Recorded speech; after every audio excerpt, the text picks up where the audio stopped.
You ever watch someone so obsessed with control they forget the rules they worship could turn around and bite them? That's exactly what happened the morning I decided to fix the erosion on my own damn trail in Pine Haven Lakeside, that picture-perfect cabin community tucked into the Sierra Nevada foothills of California. Sun was just cresting the pines, the lake sparkling like it owed me money, and there I was, Ryan Harlan, sleeves rolled up, rolling out the second barrel of gravel sealant like any sane property owner would after last winter's runoff turn the path into an ankle-breaking mudslide. Then came the unmistakable click-click of wedge heels on gravel.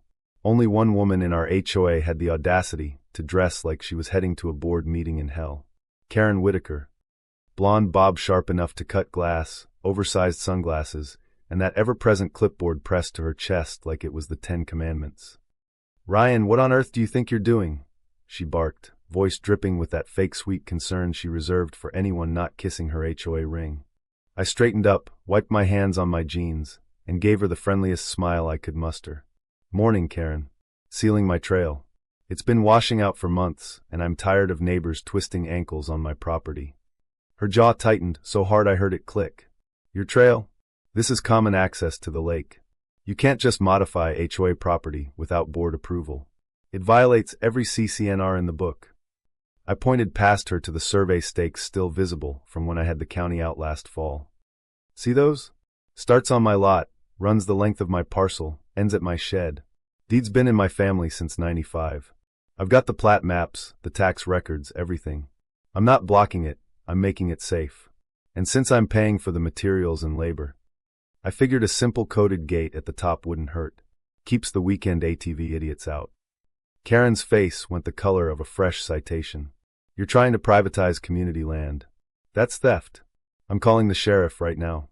She already had her phone out, stabbing the screen like it personally offended her. I shrugged and went back to brushing sealant. "Go ahead. I'll be right here."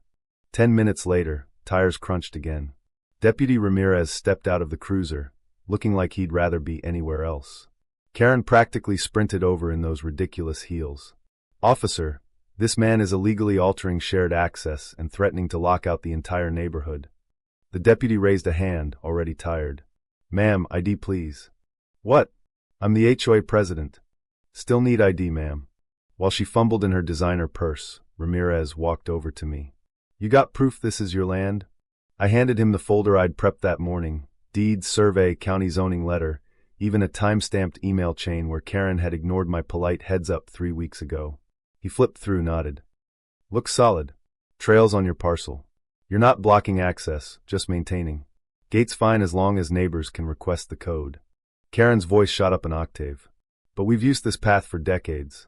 That creates an easement." Deputy Ramirez didn't blink. "You can file a civil claim if you believe that. But unless it's recorded, it doesn't override his deed. Right now you're on private property, ma'am. I'd suggest stepping back before this becomes trespassing." The look on her face was priceless, like someone had just told her the HOA fines weren't tax deductible.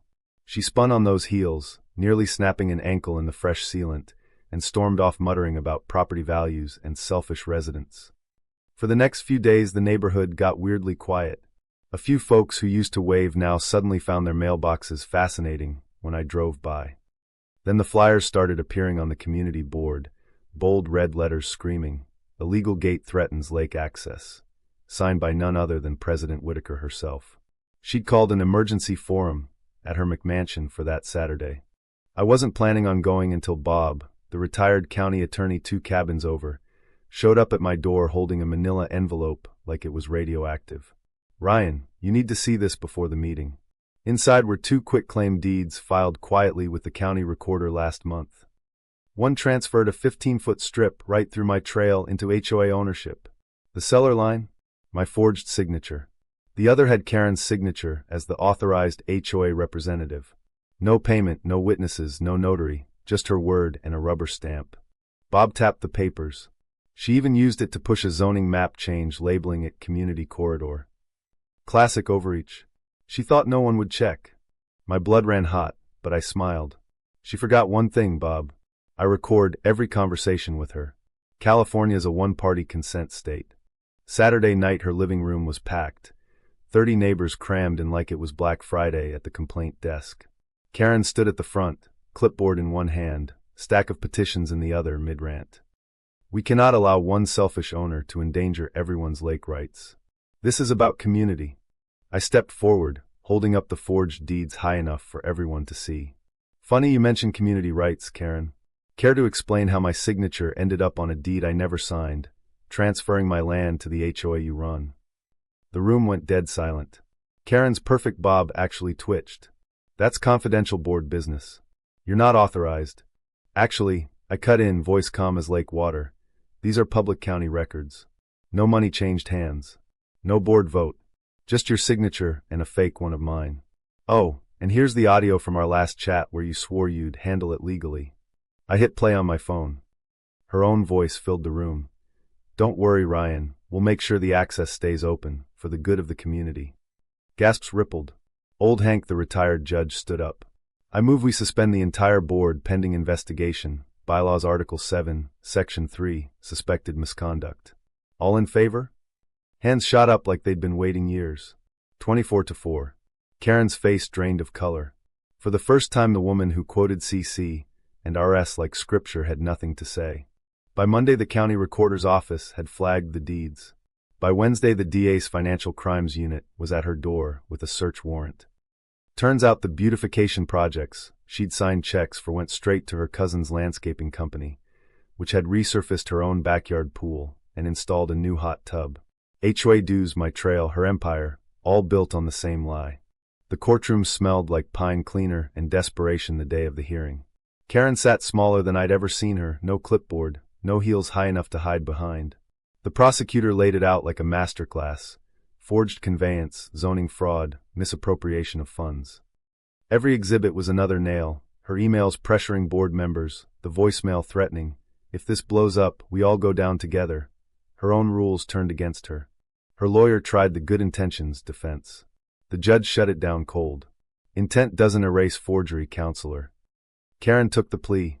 Felony forgery, 2 years probation, 500 hours community service cleaning up the very trails she tried to steal, full restitution, and a lifetime ban from any HOA board in the county.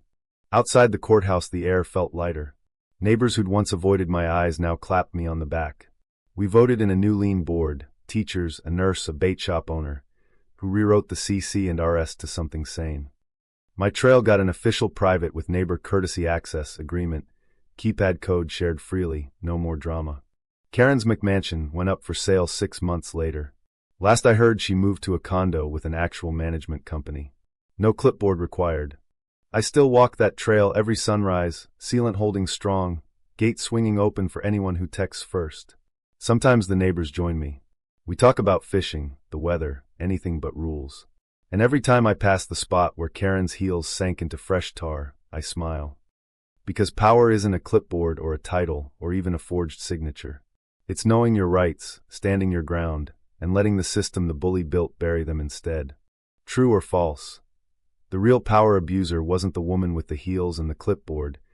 It was the HOA machine that handed her the keys and looked the other way until someone finally said no. Who really got karma quitted here? Drop your answer in the comments. I read every single one.